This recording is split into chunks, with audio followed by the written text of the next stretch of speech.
guys, so ipakita lang nako ning amo ang tanong nga kalabasa nga taas, pataas siya mga sis, okay?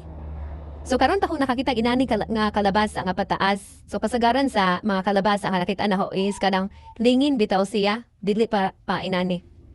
So nami tanong nga inani mga sis, dagko siya dagko. O tanawa oh.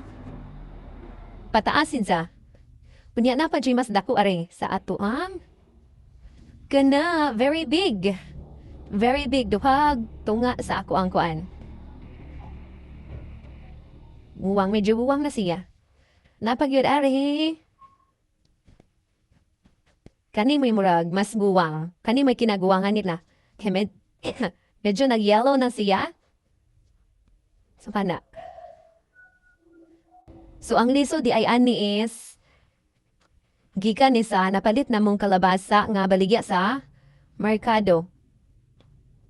Nga itry na mo, glaungon, wami kay baw nga, inani ni siya nga kalabasa kanang pataas kay pagpalit na mo sa kalabasa is kana bitawng gikat na siya. Kinat na daan. Nga wami kay baw pataas itong mga kalabasa. Nice. Bagong style. Kay kasagaran sa mga kalabasa man jud is katong palingin pero kani is pataas siya. Unique. Nga na pa jud ari.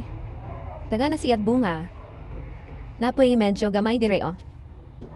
Ana siya dabong pa. So mo ni ang munting garden dire sa balay.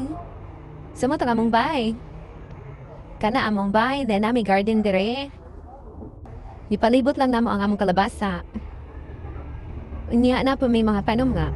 Sili. Okay na po may sili, mga sili. May pechay. May mga sibuyas. So nice ning magtanong taog mga gulay sa atoang. Sa atong bay dapit lang mga sis kay. Kay baw man ta nga wasiya gikuanan gi-sprayhan og chemical and healthy siya kanon. Ayan. So maoro ba to guys? Ang gusto na nang ipakita is kaning amo ang kalabasa.